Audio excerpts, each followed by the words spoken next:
어렵다 이렇게 생각하셨을 거고 사실 너무 어렵습니다. 자, 이게 지금 현재 고3 수험생들, 그 다음에 우리 N수생들, 자, 우리 수험생 친구들 오늘 많은 학생들이 시험을 봤는데 아마 1교시부터 멘붕이다 이런 사람들 많았을 거예요. 근데 일단 여러분들에게 참 마음 아픈 얘기지만 좀 여러분들 너무 좀 불쌍한 것 같아요. 왜냐하면 고1, 고2 때, 고1, 고2 때 이런 식으로 모의고사가 수능시험 이렇게 될 것이다는 우린 전혀 몰랐죠. 예.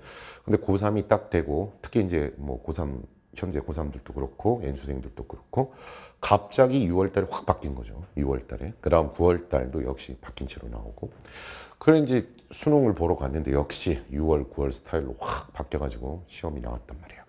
그래서 사실 많이 준비를 못했는데 내가 준비한 것보다 시험이 너무 어렵네 이런 생각도 많이 하실 겁니다. 자, 그러나 다 똑같이 시험을 본 거고요. 제가 여러분에게 말씀드리고 싶은 건 분명히 저는 수능 시험 어렵다고 말씀드렸고 6월, 9월 그렇게 당했으면 대비를 하고 있었어야 된다.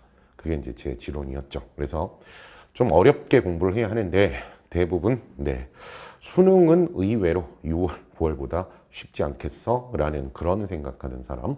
그럼 나는 최저만 맞추면 돼. 이런 생각한 사람. 그러니까 쉽게 말해서 쉽게 본 거죠. 국어를. 예. 그렇게 되면 좋지 않은 결과가 나오는 건 당연한 일입니다. 항상 어려울 거다라고 생각하고 공부를 해야 어렵건 쉽건 잘 볼 수 있는 거겠죠. 물론 쌤 제자들은, 쌤하고 공부한 친구들은 오늘 좀 많이 좋았을 겁니다. 물론 이제 보험 관련 지문 이런 것들은 이제 너무 어렵기 때문에 등급 컷도 상당히 많이 내려갈 것 같습니다. 자, 근데 문법 파트 같은 경우도 제가 굉장히 심하게 여러분한테 수업할 때도 얘기하고 그랬죠. 이런 것까지 알아야 되냐.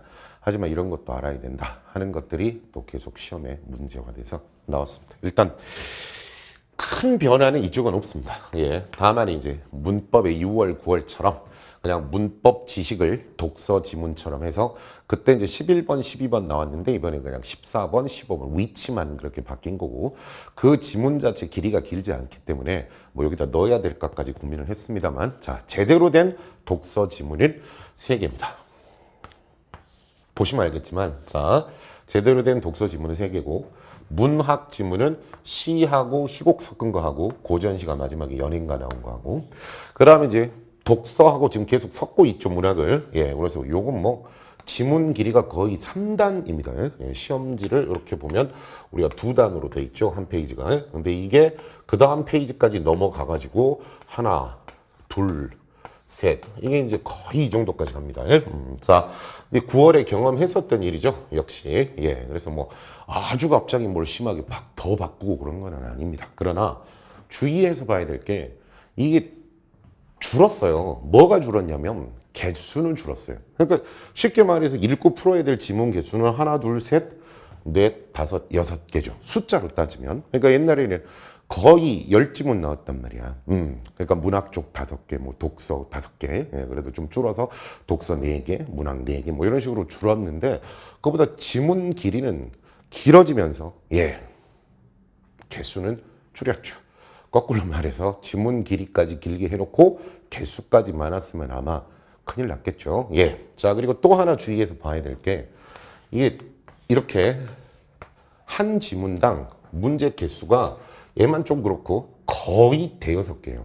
그러니까 풀 때. 자, 그런데 그거보다 더 무서운 게 뭐냐면 역대 수능 시험은 독서 지문이 한 4개 정도씩 평균 4개, 5개 이렇게 나오면 그중에 많이 어려운 거 2개. 2개. 예. 그 정도 해도 시험 어렵다 그랬는데 보세요. 총체주의. 힘들죠? 논리실증주의. 포퍼. 그쵸? 과인. 이런 사람이 총체주의. 그럼 소화도 이 반추동물 소화해서 너무 깊이 들어가고 정보량이 되게 많아요.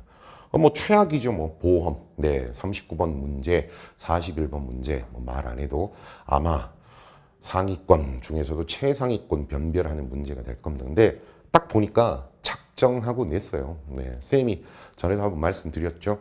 이제 영어가 절대평가로 가기 때문에 수학은 어차피 어려운 거고 그럼 변별력 있는 과목은 국어가 된다. 이게 이제 다음 이제 다음 수능을 준비하는 오늘 시험 보신 분들 후배들 현재 고2인 친구들 이제 정신 바짝 차려야 될 상황이 된 거죠. 자 이렇게 됐고 전체적으로 얘기를 하면 화법과 작문은 되게 쉬웠어요. 이번에 사실은 무난했고요. 문법도 막 아주 꽈서 내고 그런 것까지는 없었는데 제대로 공부가 안 돼 있으면 13번의 옛 문법 문제 같은 경우 굉장히 어려웠을 거고요. 그럼 독서는 말할 것도 없이 이 독서 3개가 다 시간도 많이 걸리고 정보량이 너무 많아서 이게 계속 독서에 대한 어떤 훈련이 안 돼 있으면 이거는 그냥 맨날 모의고사 볼 때처럼 그냥 뭐 신문 보듯이 가볍게 한번 읽어볼까 이래갖고 풀 수 있는 게 전혀 아니죠. 그다음 또 하나는 이제 문학 파트도 특이하게 시하고 희곡을 섞어버렸어요. 그리고 그럼 고전시가 얘는 연행가는 쉬웠지만 맨 마지막에 있었기 때문에 여기까지 못 간 그렇죠. 시간이 부족해서 못 갔다. 이런 사람이 있을 거고 얘도 뭐 대박이죠. 자, 너무 길죠. 너무 기니까 이건 뭐 정리하면서 앞에서부터 차근차근 읽지 않으면 이건 뭐 다 읽고 나도 내가 뭐 읽었는가. 그럼 또 막 박시전하고 현대소설하고 막 섞여버리고 막 이렇게 되는 문제가 생겨요. 자, 그래서 이제 오늘 총평에서 여러분한테 얘기하고 싶은 건 이건 나만 어려운 시험은 아닙니다. 전체적으로 다 어렵다고 느끼는 시험이 돼버렸어요. 그래서 이제 시험이 끝난 친구들은 오늘 통해서 이제 더 수능을 할 필요가 없는 사람들이 더 많겠죠. 하지만 수능을 앞으로 준비를 하거나 그럼 한 번 더 도전을 하거나 이런 친구들은 오늘 제가 얘기하는 걸 잘 듣고 아 이게 그냥 막 해서 안 되는 거구나 하는 걸 좀 잘 생각을 하셨으면 좋겠어요. 자, 그러면 전체적인 총평 간단하게 정리해드리면 지문 개수는 줄었지만 길이가 길어지고 문제 개수가 많아지면서 정보량이 많다. 그래서 시간 안에 풀기가 어려웠을 것이다. 그럼 독서 지문들도 전부 다 그렇죠.